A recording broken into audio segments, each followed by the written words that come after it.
When we're young, we move with freedom and confidence, with a great resilience to injury. But somewhere along the line, we develop poor habits and become more vulnerable to back pain.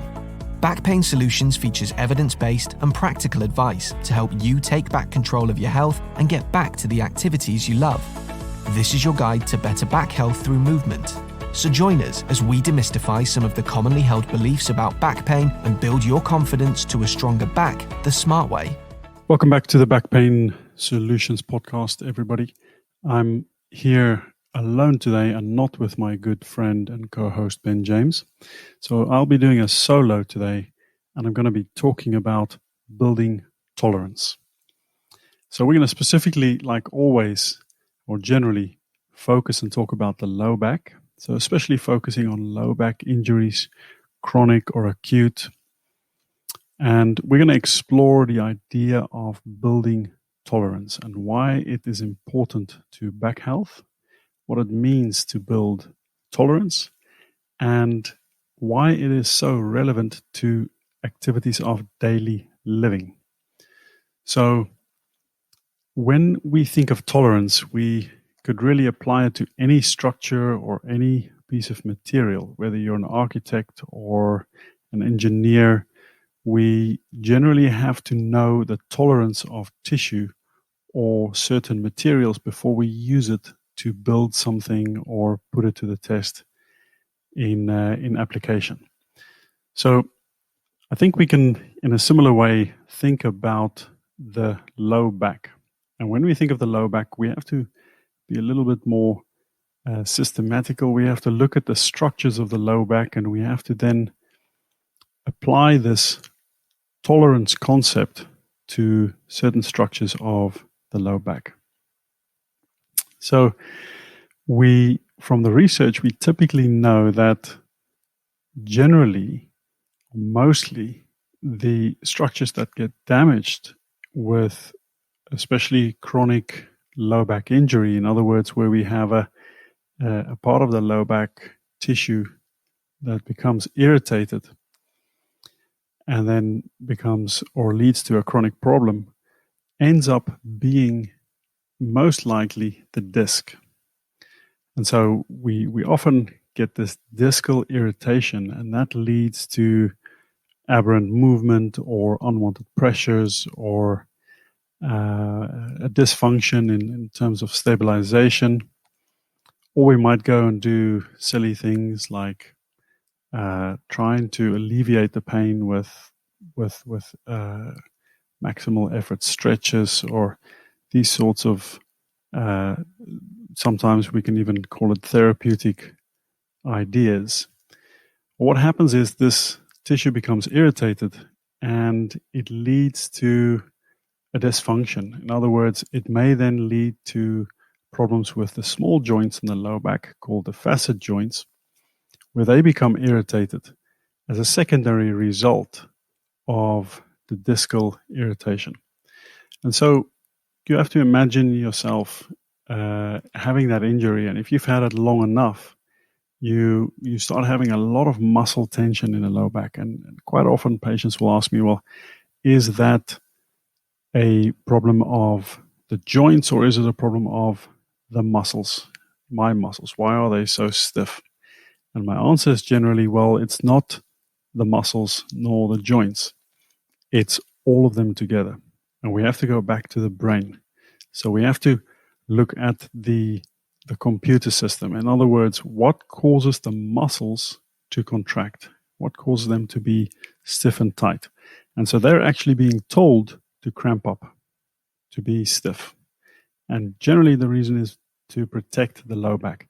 So the brain actually tells the muscles to cramp up and stay cramped up. And that is because the brain knows that it's not going well at the spine.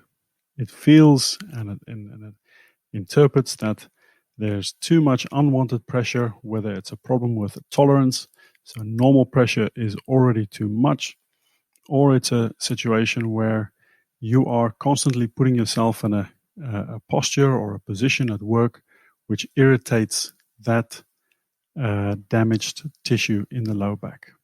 And so that will then lead to the brain reacting to it, trying to stabilize or do its best to make the most out of a bad situation in terms of getting the muscles to cramp up and to protect the low back.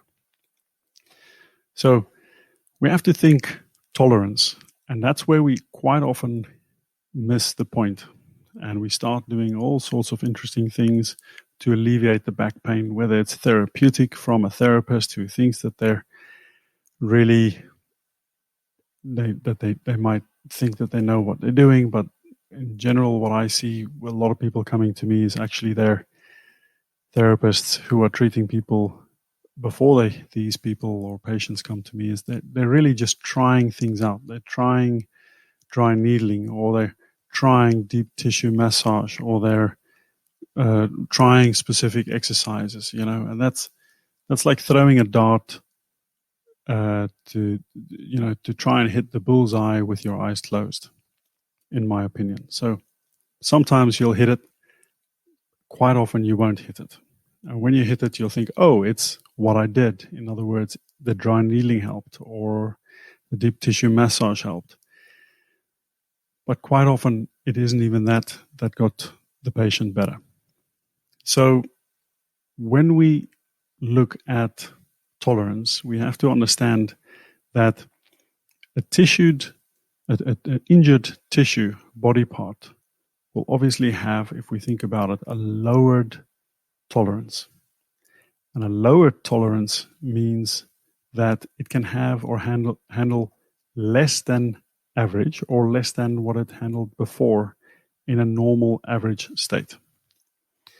And so when we have an injured body part, we really want to back off. We want to take a step back, and we want to limit the forces going through that tissue so that we can enable that tissue to heal. And so the question is, how do we do that? We cannot just lie on the couch all day and hope that it will get better. We have to be active. We may have children. We may have to go and do the shopping. We may even still have to go to work. In most cases, we do. And, you have to take care of yourself. So we have to make all these movements throughout the day. We're definitely going to have some unwanted forces going through the joint complex. In other words, the actual disc, which finds itself between two vertebrae. And so we have to then think of a few things to increase our tolerance by decreasing the load. So the first thing we want to do is understand our environment so that we can desensitize the tissue. We want to understand our environment in terms of what will cause me more pain because of my lower tolerance. So if I would hoover the floor, or I would use a broom and I would sweep the floor, or a mop, that might be a movement where I'm going to twist with my shoulders on my hips, and this is going to provoke that or trigger that the pain that I don't want to feel. And when I do that, I actually just irritate the tissue even more. So movements like this, or picking things up where okay, oh no, that feels really bad, is the first things you want to start to avoid doing until you've learned how to protect the low back and enable yourself with a protected brace, or a way of tightening the muscles in the correct way, so that we can now isolate the low back and isolate that injured part, which will allow us to not move through the spine, but move through the hips or through the shoulders. And so that's how we start desensitizing that area. First, acknowledging what will trigger the pain, what will make it worse. Try to avoid it. If not, we have to learn or find a strategy where we're going to protect our low back, which then enables us to do things with an isolated injury. So we don't move through the injury, we don't look up that pain trigger. Otherwise, we're just picking the scab and we're throwing ourselves back, and we're going to have to pick it up again. And then it becomes a chronic situation, which is something we want to avoid. But if you already find yourself in that chronic situation, it's something that we obviously want to get out of. So the second thing we need to think of, as the first thing was to desensitize, the second thing would be something we call spinal hygiene.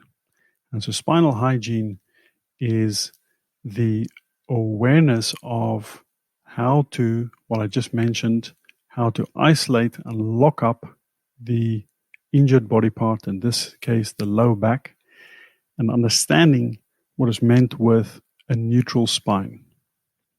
So the neutral spine is where we have that shallow hollowing in the low back, which feels comfortable.